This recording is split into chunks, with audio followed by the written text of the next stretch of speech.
AIDF কংগ্ৰেছৰ মাজত বুজা পৰা তাহানিপা আছিলে, যোৱাবাৰ যেনিবা মুকলি আছিলে আৰু এইবাৰো বুজা পৰা নাথাকিব বুলি মই নাভাবোঁ যে ভিতৰুৱা আণ্ডাৰষ্টেণ্ডিং হ'লেও তেওঁলোকৰ মাজত থাকিব লাগে, কাৰণ তেওঁলোকে নিজৰ দুইটা দলৰে পজিশ্যনটো বেয়া, দুইটা দলৰে বেয়া।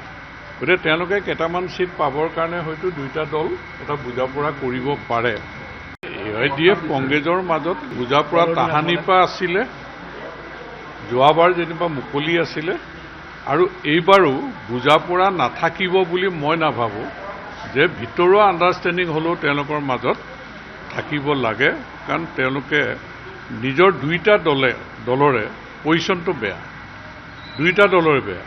গতিকে তেওঁলোকে কেইটামান চিট পাবৰ কাৰণে হয়তো দুইটা দল এটা বুজা পৰা কৰিব পাৰে।